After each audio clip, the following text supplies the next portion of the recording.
ഹരി ഓം. എല്ലാവർക്കും ഭഗവത്ഗീതയിലേക്ക് സ്വാഗതം. ഭഗവത്ഗീതയിലൂടെ ജീവിത വിജയം. ഈ ജീവിത വിജയം എന്നത് നമ്മുടെ ജീവിതത്തിൽ നാം ആഗ്രഹിക്കുന്നതെല്ലാം നേടി എടുക്കുക എന്നതാണെന്ന് പലപ്പോഴും തെറ്റിദ്ധരിക്കാൻ ഇടയുണ്ട്. ആഗ്രഹങ്ങൾ നമുക്ക് വേണം, തീർച്ചയായിട്ടും. ആഗ്രഹങ്ങളില്ലെങ്കിൽ നമുക്ക് പുരോഗതിയില്ല. പക്ഷേ ജീവിത വിജയം എന്നത് വെറും ആഗ്രഹത്തെ മാത്രം ആശ്രയിച്ചാകരുത്. കാരണം എന്താണെന്ന് ചോദിച്ചു കഴിഞ്ഞാൽ, ആഗ്രഹങ്ങൾക്കൊപ്പം തന്നെ നമ്മളെ നേരിടുന്ന കുറേ വെല്ലുവിളികൾ, പ്രതിസന്ധികൾ, പ്രയാസങ്ങളൊക്കെ ഉണ്ട്.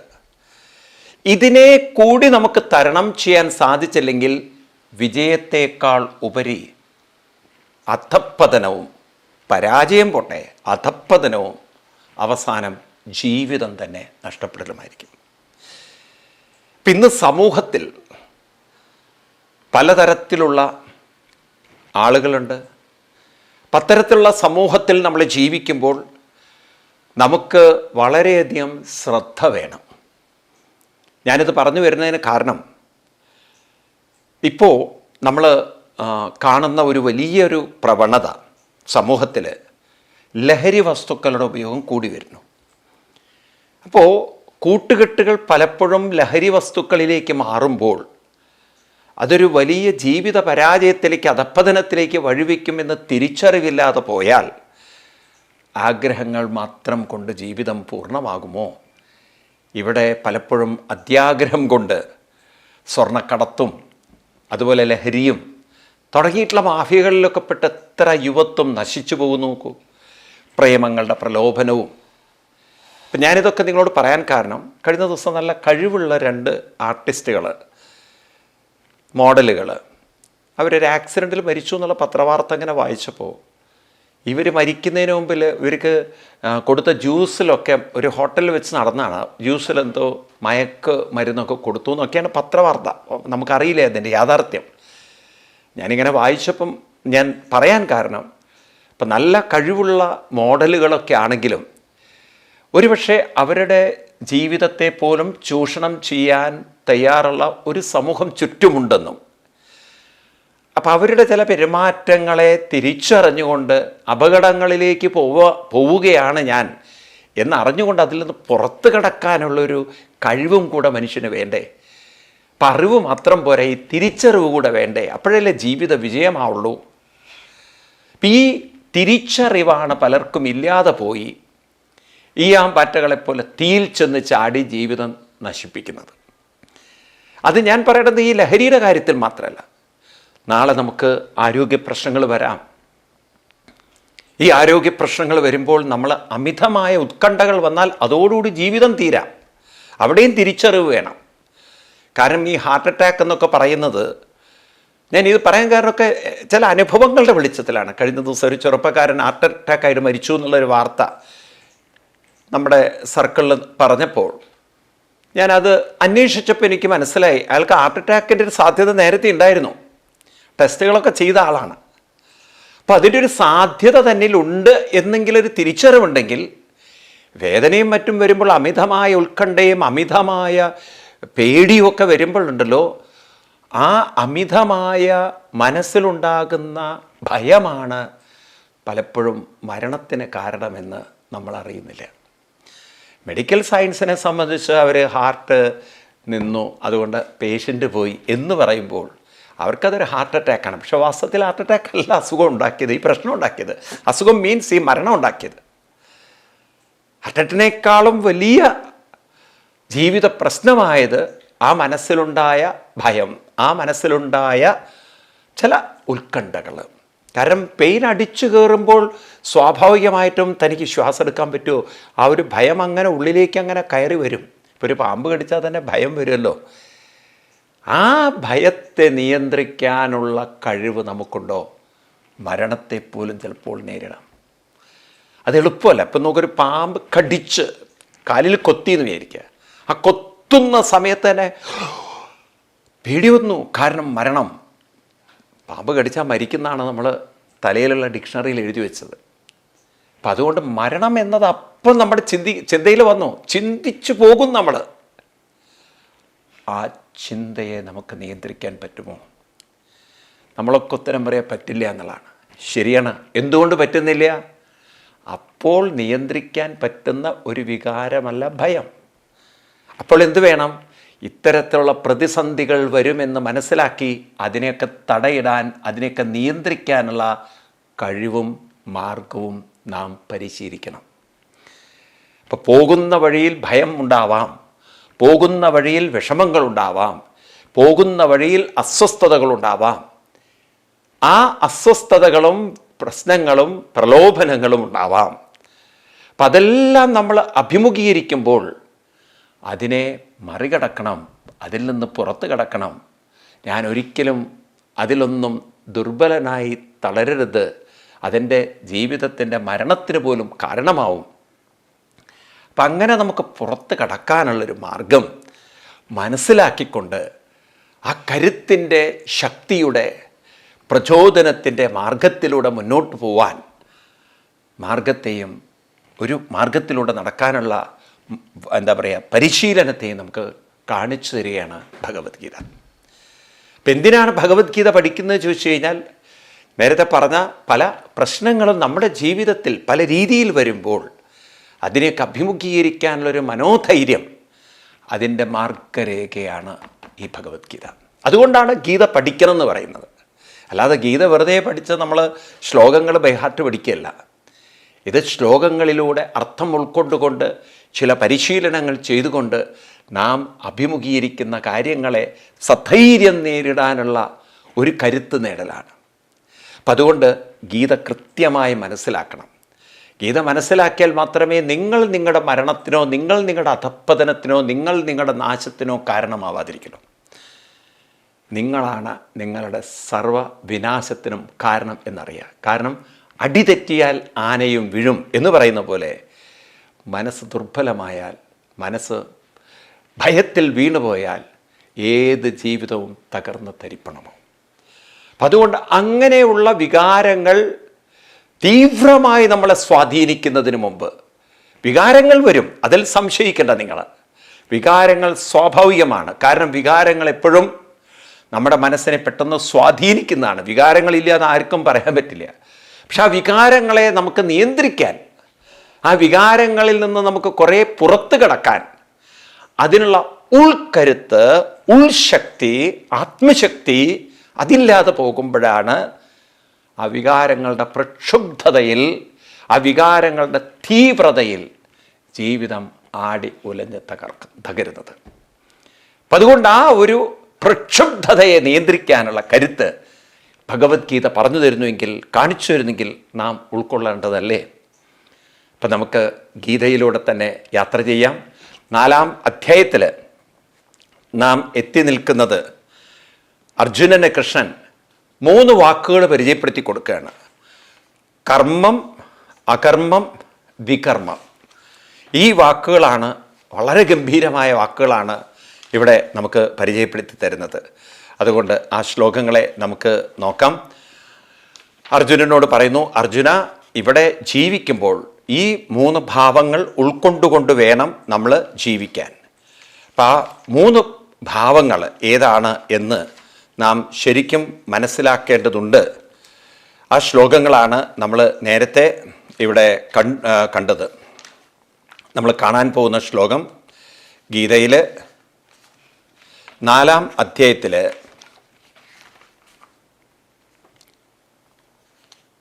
15-ാം ശ്ലോകമാണ് നേരത്തെ നമ്മൾ കണ്ടത്. ഒന്നുകൂടി വായിച്ചുകൊണ്ട് നമുക്ക് അടുത്ത ശ്ലോകത്തിലേക്ക് കടക്കാം.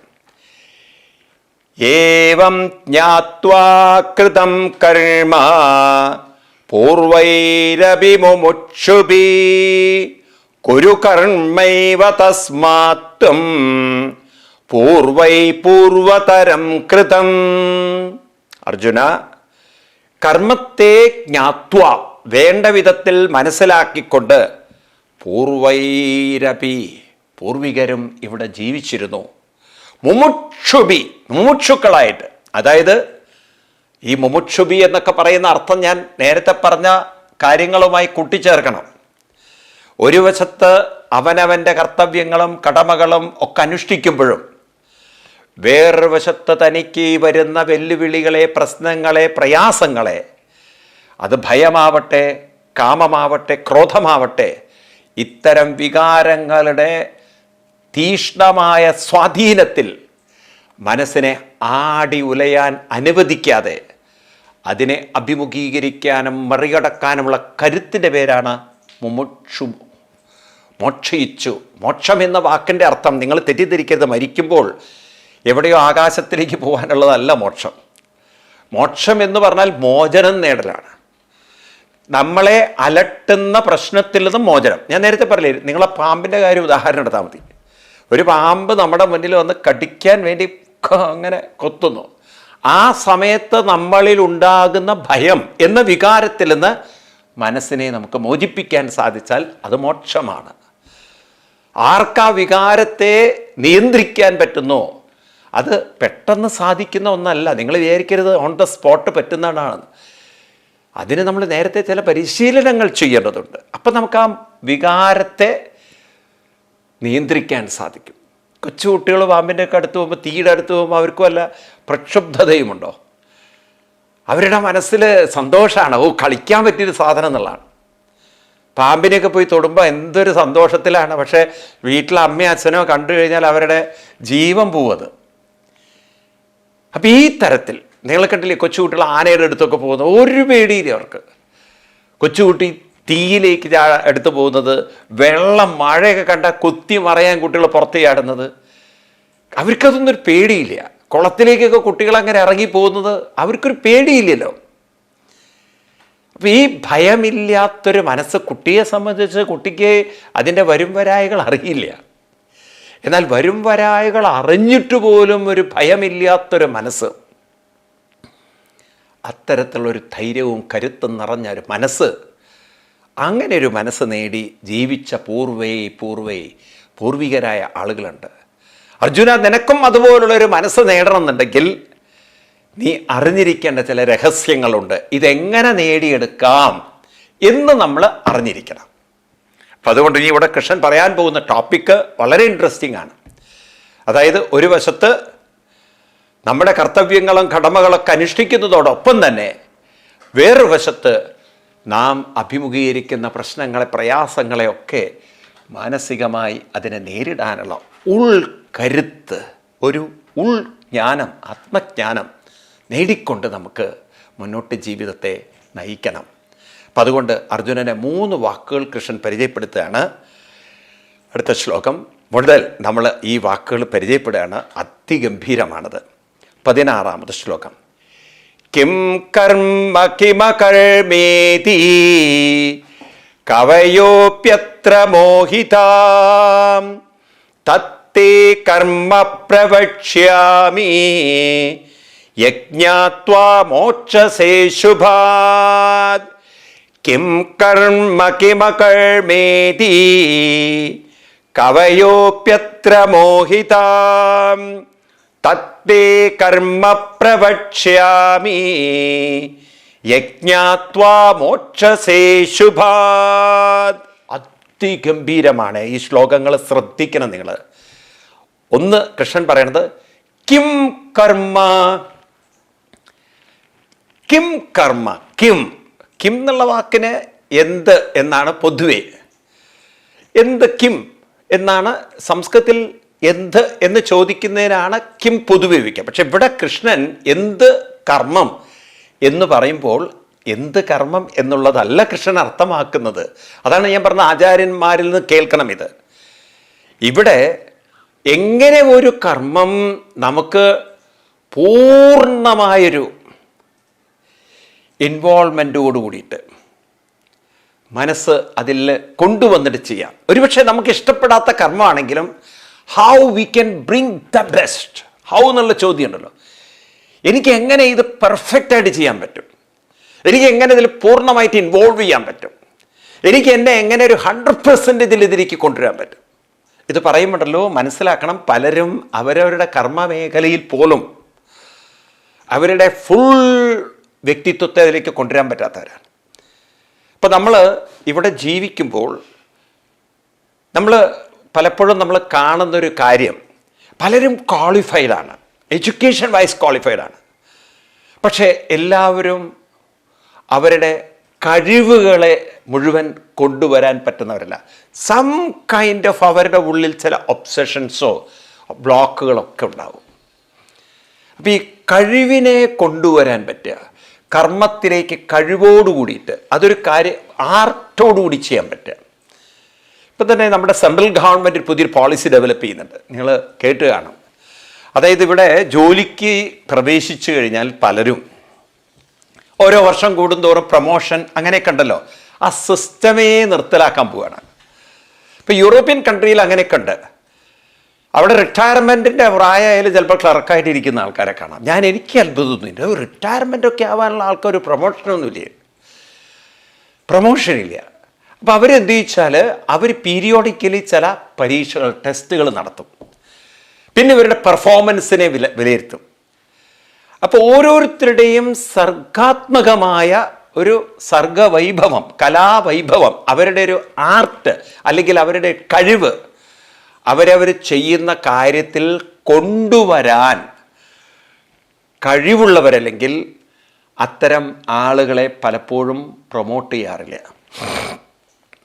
ഇപ്പോൾ ഒരു കർമ്മം, ഒരു ജോലി ഏറ്റെടുത്തത് അതുപോലെ ചെയ്യുന്ന ആളുകളെ അല്ല വേണ്ടത്.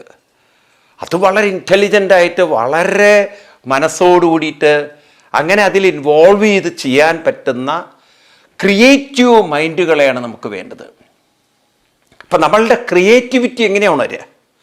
പലപ്പോഴും നമ്മൾ മനസ്സിലാക്കാത്ത കാര്യങ്ങളാണ്. പ്രത്യേകിച്ച് യുവാക്കളും യുവതികളും മനസ്സിലാക്കണം. നിങ്ങൾ എഞ്ചിനീയറിംഗ് കഴിഞ്ഞ് കാണും, ഡോക്ടറായിട്ടുണ്ടാവും, ഒക്കെ ഉണ്ടായിട്ടുണ്ടാവും, പക്ഷേ നിങ്ങളിലെ ക്രിയേറ്റിവിറ്റി എന്നൊരു ഭാഗം ഉണർന്നിട്ടില്ല എങ്കിൽ പലപ്പോഴും നമ്മൾ വേണ്ട രീതിയിൽ നമ്മുടെ കർമ്മങ്ങളെ, പ്രവൃത്തികളെ, ജോലിയെ കൊണ്ടു നടക്കാൻ പ്രാപ്തരാവില്ല. അതുകൊണ്ടാണ് പലരും പല ഫീൽഡിലും ശോഭിക്കാത്തത്. നിങ്ങളുടെ ആ ക്രിയേറ്റിവിറ്റി, നിങ്ങളുടെ ആ സർഗാത്മകത, നിങ്ങളുടെ ആ ഉള്ളിലുള്ള ഒരു സ്വരം, നിങ്ങളുടെ ഒരു താളം, നിങ്ങളുടെ ആ മനസ്സിൻ്റെ ഉത്കൃഷ്ടമായ ഭാവം, അത് കൊണ്ടുവരാൻ സാധിക്കണം. അപ്പോൾ നമ്മുടെ മനസ്സ് ഫുൾ ഇൻവോൾവ് ആവണം. പലപ്പോഴും നമ്മുടെ മനസ്സിൻ്റെ ഒരു ചെറിയ പാർട്ട് മാത്രമേ നമ്മുടെ ജോലിയിൽ ഇൻവോൾവ് ആവുള്ളൂ. അതുകൊണ്ടാണ് പലരും ജോലി ചെയ്യുന്നത് വളരെ ഡ്രാഗ് ചെയ്തിട്ട് ഒരു താല്പര്യമില്ലാതെ, അത് കാണുമ്പോൾ തന്നെ ദേഷ്യം വരും. ഗവൺമെൻറ് ഓഫീസിലൊക്കെ പോയാൽ നമുക്ക് ദേഷ്യം വരുന്നത് കൊണ്ടാണ്. ഈ സർഗാത്മകമായൊരു ആവിഷ്കാരം അവരിൽ കാണുന്നില്ല. ഈ സർഗാത്മകമായൊരു ആവിഷ്കാരം നമ്മളിൽ ഉണ്ടാവണമെങ്കിൽ മനസ്സത്രയും ചെയ്യുന്നതിലോട് ട്യൂൺഡ്. അപ്പം അതിന് മനസ്സിനെ കുറെ ട്രെയിൻ ചെയ്യിക്കണം. മനസ്സിൽ അനാവശ്യമായ ചിന്തകൾ കണ്ടമാനമുള്ളവർക്ക് ഒരിക്കലും ഇതൊന്നും നേടിയെടുക്കാൻ പറ്റില്ല. അപ്പം നമ്മുടെയൊക്കെ ഉള്ളിൽ അനാവശ്യമായ കുറേ കാമക്രോധ ലോപമോഹ മത മത്സര അസൂയ വിദ്വേഷം തുടങ്ങിയ കുറേ അനാവശ്യ ചിന്തകൾ ഇങ്ങനെ കൂമ്പാരം കൂട്ടി വെച്ചിരിക്കുകയാണ്. അപ്പം അത്തരത്തിലുള്ളൊരു നെഗറ്റീവ് മൈൻഡ് കണ്ടമാനമുള്ള ഒരാൾക്ക്, അല്ലെങ്കിൽ നെഗറ്റീവ് തോട്ട്സ് കണ്ടമാനം ഉള്ളിൽ സപ്രസ് ചെയ്തിരിക്കുന്ന ഒരാൾക്ക് അങ്ങനെ സർഗാത്മകമാവാൻ പറ്റില്ല. എല്ലാവരും സർഗാത്മകമാവാൻ കഴിവുള്ളവരാണ്. Why people are not able to bring the best? അവരവരുടെ പ്രൊഫഷണലിൽ എന്തുകൊണ്ടാണ് ആളുകൾ അവരുടെ ബെസ്റ്റ് കൊണ്ടുവരാത്തത്? ഉള്ളിൽ അനാവശ്യ ചിന്തകൾ നിറഞ്ഞു നിൽക്കുന്നത് കൊണ്ട്. ഉള്ളിലുള്ള അനാവശ്യ ചിന്തകൾ, ഇപ്പം നമുക്കറിയാം, ഒരു ഗ്ലാസ്, അതും നമ്മളിപ്പം നല്ല ക്ലീൻ പ്യുവർ കുപ്പി ഗ്ലാസ് ഉണ്ടല്ലോ, നമ്മൾ എടുക്കുന്നു. അതിൽ നല്ല പ്യുവർ വെള്ളം ഒഴിച്ചു കഴിഞ്ഞാൽ ക്ലിയർ വാട്ടർ നല്ല രീതിയിൽ നമുക്ക് കാണാൻ പറ്റും. എന്നാൽ ആ ഗ്ലാസ്സിന് എന്തെങ്കിലും ഫെയ്ഡ് ആയിട്ടുണ്ടെങ്കിൽ, അല്ലെങ്കിൽ ഗ്ലാസ്സിൽ എന്തെങ്കിലും കറ പറ്റിയിട്ടുണ്ടെങ്കിൽ ആ വെള്ളത്തിൻ്റെ ക്ലാരിറ്റി നമുക്ക് കാണാൻ പറ്റുമോ? ഇതുപോലെയാണ് ബുദ്ധിയും മനസ്സും.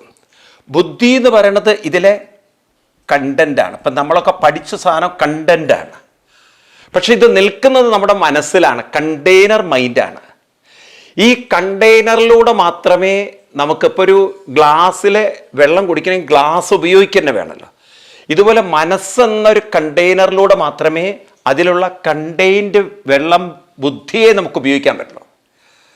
ഇപ്പം നിങ്ങൾ എത്ര ബുദ്ധിമാന്മാരായാലും if the mind is contaminated, the mind is fade, നമ്മുടെ കഴിവിനെ പുറത്തേക്ക് കൊണ്ടുവരാൻ പറ്റില്ല.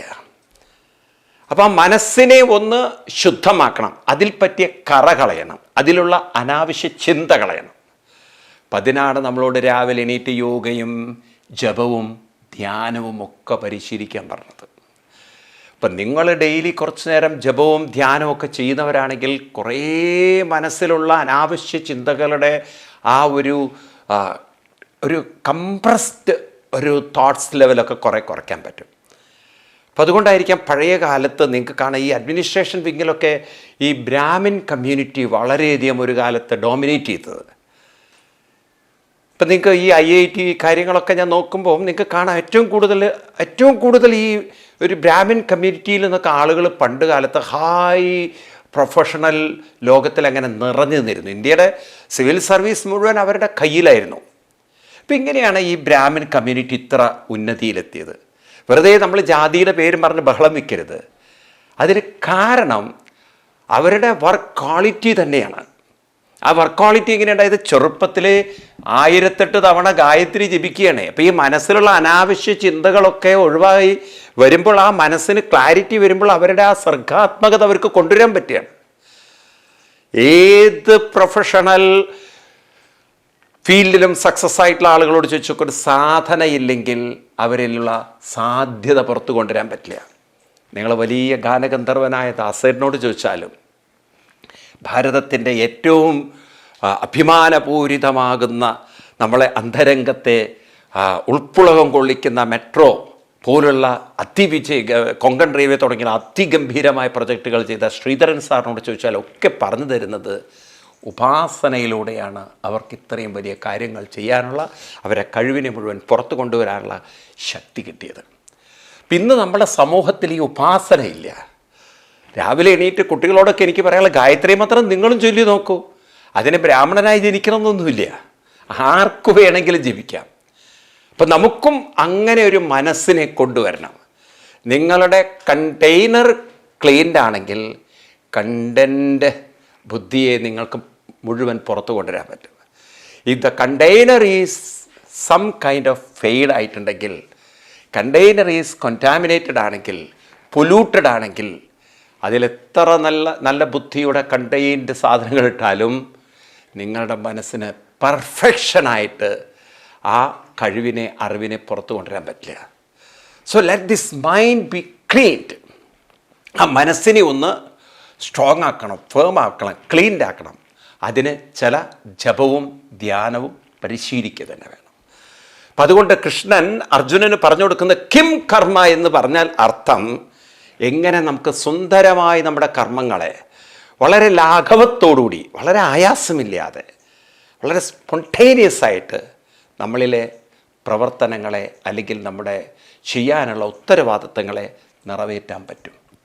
അപ്പം അങ്ങനെയുള്ളൊരു മൈൻഡിനെ നമ്മൾ എങ്ങനെ ഡെവലപ്പ് ചെയ്യണം? കിം കർമ്മ, how can I develop A mind which bring the best of my actions? അതാണ് ആ ചോദ്യത്തിൻ്റെ പിന്നിൽ അർജുനന് പറഞ്ഞു കൊടുക്കുക. അർജുന, എങ്ങനെ ഒരു നല്ല മനസ്സിനെ ഡെവലപ്പ് ചെയ്യാം? ഇനി രണ്ടാമത്തെ കിം അകർമ്മേതി. എന്താണ് അകർമ്മം? അകർമ്മം എന്ന് പറഞ്ഞാൽ പൊതുവെ കർമ്മം എന്ന് പറഞ്ഞാൽ ചെയ്യുക, അകർമ്മം എന്ന് പറഞ്ഞാൽ ചെയ്യാതിരിക്കുക. അങ്ങനെയല്ലേ നമ്മൾ അർത്ഥം എടുക്കുക? ചെയ്യാതിരിക്കുക അല്ലെങ്കിൽ ചെയ്യാതെ ചെയ്യാൻ പാടില്ലാത്തതെന്നൊക്കെയല്ലേ അർത്ഥം എടുക്കുക. പക്ഷെ ഇവിടെ അർത്ഥത്തിലേ അല്ല കൃഷ്ണൻ പറയണത്. കർമ്മവും അകർമ്മവും സമന്വയിപ്പിക്കണം എന്നാണ് കൃഷ്ണൻ പഠിപ്പിക്കുന്നത്. അപ്പോൾ അകർമ്മം എന്ന വാക്കിൻ്റെ അർത്ഥം ഇവിടെ ഒരു കർമ്മവും ചെയ്യാതിരിക്കുക എന്നുള്ള അർത്ഥത്തിലല്ല, മറിച്ച് പരിപൂർണമായ സ്വസ്ഥത, പരിപൂർണമായൊരു വിശ്രാന്തി, നമ്മൾ പറയണ്ടേ റിലാക്സേഷൻ. അതായത് മനുഷ്യ മനസ്സിന് ഇത് രണ്ടും സമന്വയിപ്പിക്കാൻ പറ്റുന്നതാണ്. ഒരു വശത്ത് തൻ്റെ പൂർണ്ണമായ കഴിവിനെ ആവിഷ്കരിച്ച് തൻ്റെ കർമ്മമേഖലകളെ ഗംഭീരമാക്കാനും മനുഷ്യന് സാധിക്കും. എന്നാൽ അതേസമയം സ്വസ്ഥതയും ശാന്തിയും നിറഞ്ഞ ഒരു മനസ്സ് കൂടെ കൊണ്ടു നടക്കാൻ സാധിക്കും. എന്തൊരു ഗംഭീരം! കർമ്മവും അകർമ്മവും ഇതെങ്ങനെ ഡെവലപ്പ് ചെയ്യാം? കവയോബി അത്ര മോഹിത. ഇത് അത്ര എളുപ്പത്തിലൊന്നും മനസ്സിലാവില്ല. കവയോബി, കവി എന്ന് പറഞ്ഞാൽ ഇവിടെ എഴുത്തുകാർ പാട്ടുകാരല്ല, ഇവിടെ കവികളെന്ന് പറഞ്ഞു കഴിഞ്ഞാൽ അർത്ഥം വളരെ ക്രാന്തദർശികളായ, ബുദ്ധിമാന്മാരായ, വളരെ വലിയ ചിന്തകന്മാരായ, പണ്ഡിതന്മാരായ ആളുകൾക്ക് പോലും ഈ കാര്യത്തിൽ അഭി അത്ര മോഹിത, അവർക്ക് പോലും ഇതിനെക്കുറിച്ചൊരു വ്യക്തതയുണ്ടായിരുന്നില്ല. അവരും കൺഫ്യൂസ്ഡ് ആയിരുന്നു. എന്ന് പറഞ്ഞാൽ എന്താ അർത്ഥം? അവരും ഇങ്ങനെയുള്ള ഈ കഴിവിനെ, അതായത് bringing the best at the same time keeping A very cool and calm mind, simultaneously ഇതെങ്ങനെ ഒരാൾക്ക് നേടിയെടുക്കാൻ പറ്റുമെന്ന കാര്യത്തിൽ വലിയ പണ്ഡിതന്മാരെന്ന് പറയുന്ന, പ്രൊഫസർമാരെന്ന് പറയുന്ന, വലിയ വലിയ ഡോക്ടറേറ്റ് എടുത്ത ആളുകൾക്ക് പോലും ഒരെത്തും പിടിയില്ല. അവരൊന്നും ഈ രഹസ്യം മനസ്സിലാക്കിയില്ല, അവരൊന്നും ഈ സത്യം മനസ്സിലാക്കിയില്ല. അതുകൊണ്ട് അർജുന, ഞാൻ നിനക്ക് കർമ്മ പ്രവക്ഷ്യാമി, നിനക്ക് ഈ കർമ്മ അകർമ്മത്തെക്കുറിച്ച് ഞാൻ പറഞ്ഞുതരാം. പ്രവക്ഷ്യാമി, ഞാൻ നിനക്ക് വ്യക്തമാക്കി തരാം.